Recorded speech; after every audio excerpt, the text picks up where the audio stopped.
It's about damn time.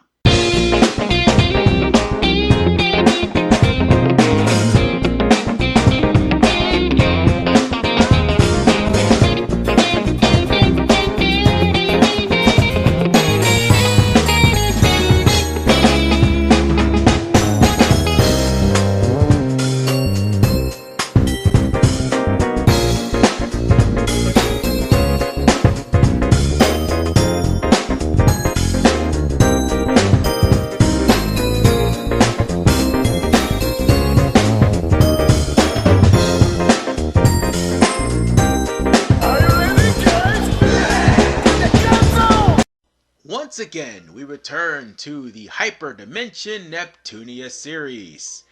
And what better way to do that than to go to another side game? Although this one actually is graphically dazzling due to the fact that it's hand-drawn artwork. 100% hand-drawn artwork as opposed to 3D models.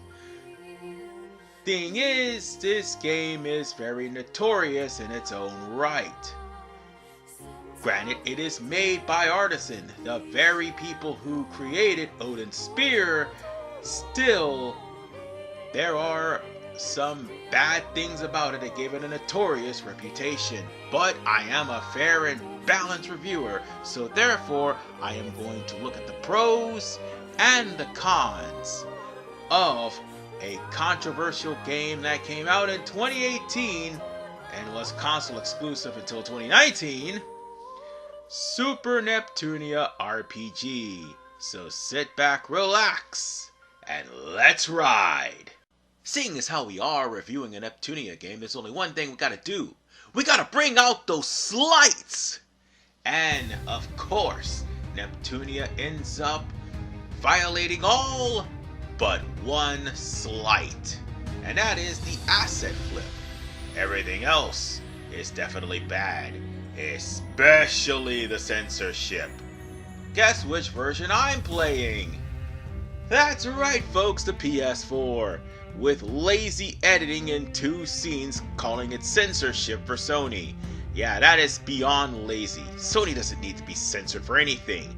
And speaking of lazy, DLC, as Compa IF and Artisan, is not playable in the game except through DLC, including their weapons. That's just atrocious. And the grinding is just absolutely atrocious, as you are grinding not only to get certain skills so you'll be able to survive the game, you're also grinding to build up formation points so that your formations would be more effective. You're also grinding for money, and you're grinding for items. Because for some reason Idea Factory thought it was a fun idea, but it's stupid, to actually jack up the prices of all the items and make some of the harder to get items even more harder through RNG. So yes, you're going to be grinding a lot. And you want to know what makes things even worse? Grinding for quest! And speaking of quest will have you going into either random places, like random areas, or you end up jumping on higher ledges with new abilities, or actually going through battles to get the random encounter that has the quest item that you need. And needless to say, you're gonna have to go back to the quest holder, and you'll even need to get new abilities to get to the quest holder.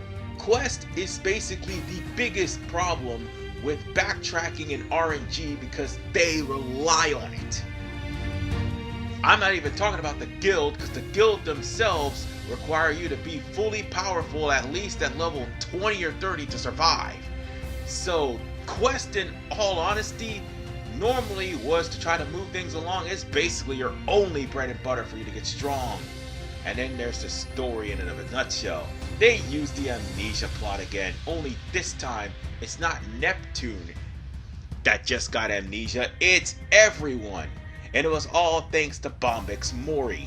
And because Bombix Mori was trying to keep 2D games, no, let me rephrase that, Pi St. Cree was trying to get 2D games into game industry, she used every dubious mean and every one to get that to happen. The problem of the matter is, she also used the main villain in order to do that. In fact, Villain's not even a villain. She's just hypnotized. I mean, that's probably a throwaway line to make it that Bombix Mori, who was threatening at the beginning, starts slowly but surely becoming incompetent by the end of the game, and even more so once the goddesses get their powers back. And unfortunately, if you're looking to try to play as the goddesses, you're gonna have to wait till the end of the game. But then once you do, the game will make it very harder, that unless you go into goddess mode, it's gonna be a long fight. Good old fake difficulty.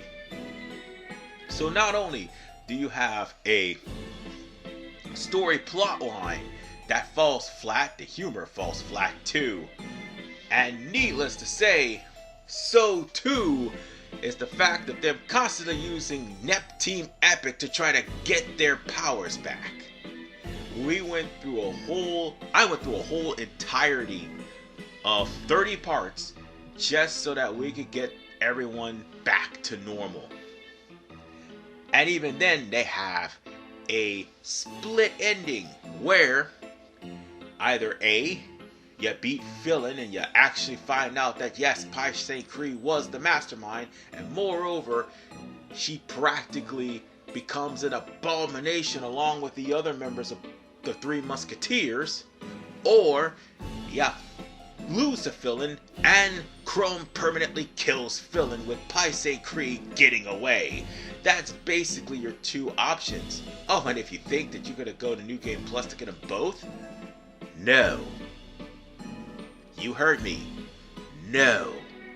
There is no New Game Plus. You literally have no New Game Plus whatsoever. But that's not even the worst part about all this. The worst of it all is, just like at the beginning of the review, this game crashed at least 3 times on me. 3 fucking times. All of which I thankfully saved. But at the same time, when it did, and I had to go back through all the battles all over again, I was furious. So maybe it would have been in my best interest not to have a New Game Plus. But I will say this though. This is one of the weakest games in the series, no doubt, with everything that's gone wrong with it.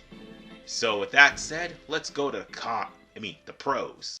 Alright, I'll give credit where credit is due. The music of Super Neptunia RPG is absolutely amazing.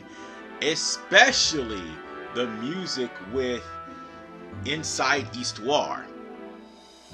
They had so many set pieces that actually is astounding.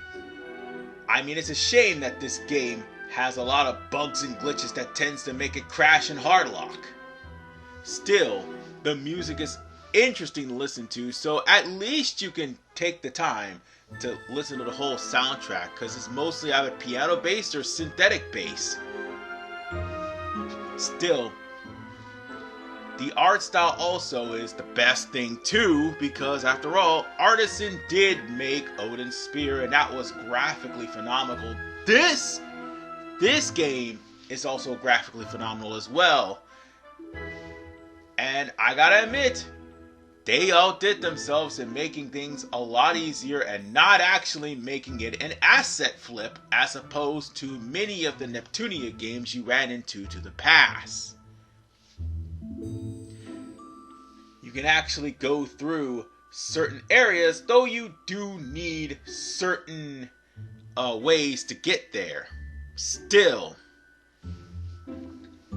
exploring the new worlds, while the backtracking is still bad, you can at least explore some of the new worlds and the undiscovered areas once you get the ability to do so. And you will see at least they went above and beyond the Call of Duty with the art style. And that is the one thing I would at least give them credit for. Unfortunately, that is all the pros that I basically have for this game. Because everything else, well, I wouldn't have those slights if they weren't so, repetitive in almost every game. So with that said, ladies and gentlemen, I'll go on ahead and go to the game's rating. And with all of the pros and cons compiled, it is now time to rate this game. Great graphics and great gameplay doesn't always equate to Game of the Year caliber. It is caliber for a different award, just not the Con Award. Still, the crashes still burn me.